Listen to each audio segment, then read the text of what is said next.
Fala galera do YouTube, aqui quem fala é Jefferson Manilk e hoje vamos dar continuidade àquele vídeo sobre o estado de coisas inconstitucional, o sistema penitenciário, aqueles HCs coletivos da Defensoria Pública da União e os reflexos de tudo isso, né, no contexto da pandemia do Covid-19.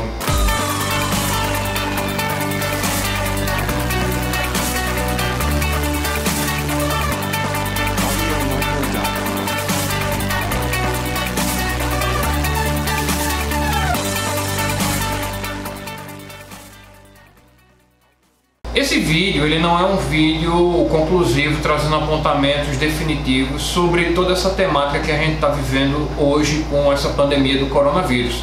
Na verdade, ele é um vídeo mais para incitar o raciocínio por vocês, trazer novos elementos que talvez vocês não tenham pensado neles e fazer com que esse apanhado de elementos traga uma nova reflexão, uma nova visão sobre o que está acontecendo hoje no Brasil. Vamos fazer um histórico de tudo que aconteceu até agora, né? Então, no início do ano a gente teve a pandemia se alastrando, não é isso? A pandemia chegou aqui por volta de fevereiro no Brasil, se espalhou e aí uma série de decretos foram publicados pelos prefeitos dos municípios e pelos governadores dos estados, né, tentando lidar com essa pandemia no âmbito interno. Antes de qualquer coisa, deixa eu explicar para vocês o que é um decreto do prefeito e um decreto do governador. O decreto ele é um ato normativo, assim como a lei, assim como a Constituição, ele é um ato normativo. Mas ele é um ato normativo secundário. O que quer dizer ato normativo secundário? Um ato normativo secundário, ou seja, um decreto, é um ato que que extrai a sua validade, que extrai a sua razão de existir de uma lei, né, de um ato normativo primário. O que são os atos normativos primários? A grosso modo, as leis, né, mas que englobam uma série de espécies aí, leis complementares, ordinárias, medidas provisórias, leis delegadas, e isso está lá no artigo 59 da Constituição. Então, um decreto, ele extrai a sua validade, a grosso modo, de uma lei, que é um ato normativo primário, né? Mas deixando bem claro aqui que do ponto de vista técnico, os atos normativos primários vão além da lei, né? Lei ordinária e lei complementar pegam outros atos. Então o ato normativo secundário ele extrai a sua validade da lei e a lei extrai a sua validade da Constituição. Ou seja, uma lei que não é compatível com a Constituição é uma lei inconstitucional. E um decreto que não está em conformidade com aquela lei que ele extrai a sua essência é um decreto ilegal. Feitas essas ponderações, vamos analisar agora o que está acontecendo. Vários decretos foram feitos pelos prefeitos e pelos governadores dos estados, regulamentando a disposição do combate ao coronavírus, muitos deles tirando a sua essência, né, da lei federal 13.979, que é a lei que trata do combate ao coronavírus. E aí, com base nesses decretos, na forma como está sendo conduzido o Estado brasileiro no combate ao Covid-19, algumas entidades, e por que eu falo entidades? Porque não é apenas a Defensoria Pública que está liderando isso aí, tem outros entes que estão se habilitando para a defesa dos direitos dos detentos de grupos de risco. Então essas entidades, elas começaram a interpor habeas corpus coletivos no STJ, a Defensoria Pública da União interpôs habeas corpus coletivos no STF, alegando o seguinte: ora, se esse detento ele está numa situação de risco, em celas superlotadas, em presídios superlotados, esses detentos de grupo de risco, eles têm que sair desse lugar para um regime de prisão domiciliar, porque se ele ficar lá, esse é o grande argumento da Defensoria Pública, se ele ficar lá, ele corre um sério risco de sendo contaminado via óbito. E aí a Defensoria ajuizou no STJ, Superior Tribunal de Justiça, o HC 570-440, visando justamente a soltura para o regime de prisão domiciliar de todos os detentos que fizessem parte de grupos de risco, ou seja, fossem idosos, tivessem doenças crônicas, tivessem alguma comorbidade que incluíssem ele nesses grupos de risco. E aí o STJ, apreciando a matéria, disse: não vou acolher esse pedido, porque o caso tem que ser analisado na forma concreta, ou seja, caso a caso, o juiz tem que analisar essa matéria, e aí negou o habeas corpus, fazendo que a Defensoria interpusesse um novo habeas corpus no Supremo, discutindo a mesma matéria.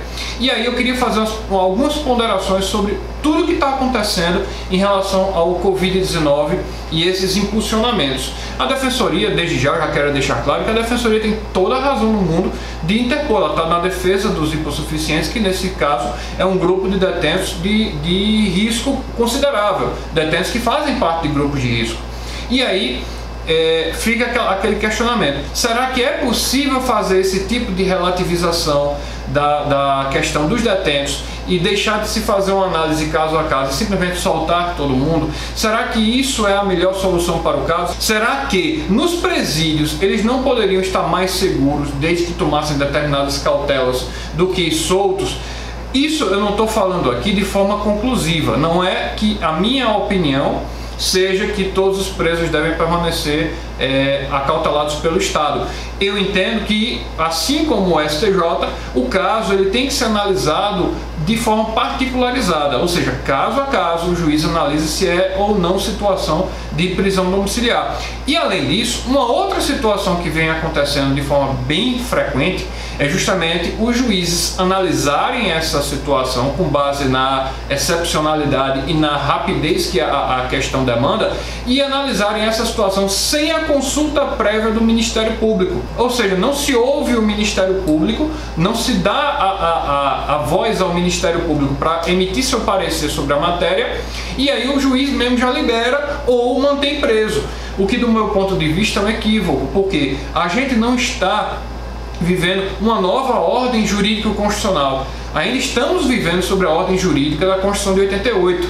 E aí a gente tem que obedecer os ditames tanto da Constituição quanto da lei.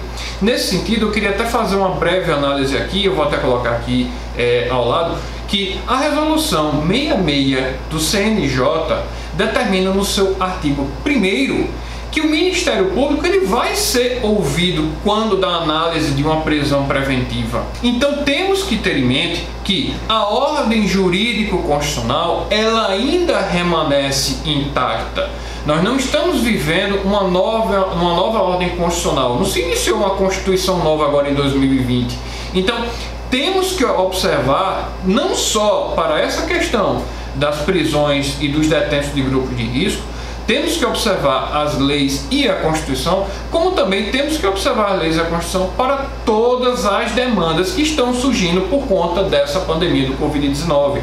O que é que eu quero dizer com isso? Sempre que um prefeito expedir um decreto, esse decreto ele tem que estar em conformidade com o ordenamento jurídico. Não pode o prefeito expedir um decreto obrigando, por exemplo, que todas as pessoas, todos os cidadãos daquela municipalidade que pertençam a um grupo de risco estão proibidos de sair de casa. Ora, o direito de ir e vir é um direito assegurado na Constituição e que pela própria ordem constitucional só pode ser tolhido com base no estado de sítio, numa decretação do estado de sítio. E nesse sentido, o STF já teve a oportunidade de julgar um decreto com base nesse estado de calamidade e com base do coronavírus, já teve a oportunidade de apreciar um decreto que tomou essa medida de colocar todos os idosos trancafiados dentro de casa e disse: epa, não, aqui esse decreto ele é inconstitucional. Então, gente, qual é a finalidade desse vídeo? É dizer, preso de grupo de risco tem que ficar preso ou preso do grupo de risco tem que sair? Não, mas sim suscitar a vocês que, diante de uma situação dessa, qual é a saída constitucionalmente adequada? E eu digo isso, gente, porque aqui no estado de Pernambuco, recentemente, a FUNASE, que é aquela Fundação de Atendimento Socioeducativo, ela expediu uma portaria aqui no estado de Pernambuco, dizendo que, para os menores infratores que estivessem internados, iriam ficar suspensos os direitos de visita. Ou seja, os menores infratores internados, eles teriam o direito de visita suspenso, continuariam internados e não teriam direito mais à visita. E aí eu indago a vocês essa reflexão, porque quem estuda para concursos e estuda o ECA, sabe que o ECA ele tem aquele princípio da proteção integral, da prioridade absoluta à criança e ao adolescente. E o que diz esse princípio da proteção integral? Que a criança e o adolescente ela vai gozar de todos os direitos que os adultos gozarem e mais alguns. Então eles terão um complemento, um plus a todos os direitos que nós adultos gozamos no exercício da cidadania e nos direitos do dia a dia. Se você tem uma possibilidade de um habeas corpus coletivo soltar todos os presos de grupo de risco para regime de prisão domiciliar, por que os menores infratores internados teriam que ficar acautelados sem direito de visita? Será que esse tipo de situação no nosso ordenamento jurídico é permitido? Você ter esse tratamento favorecido para adultos e desfavorecido para os menores infratores? Então é esse tipo de indagação que eu quero fazer com que vocês reflitam sobre essa matéria, reflitam sobre os atos que estão sendo praticados no ordenamento jurídico e sobre a compatibilidade deles com a ordem constitucional. Ou seja, esse ato é legal? Se ele é legal, ele também é constitucional? Se há uma inconstitucionalidade aí, como se poderia fazer para evitar essa lesão, esse arranhão ao ordenamento jurídico brasileiro? Bom, gente, eu vou ficando por aqui. Como eu disse antes, esse é um vídeo mais reflexivo do que conclusivo, né, sobre essas matérias que foram aqui tratadas. Se vocês gostaram do vídeo, deem um like. Se não são inscritos, se inscrevam e ativem o sininho para receber notificações de novos vídeos. E a gente vai se encontrando nos próximos vídeos. Fui!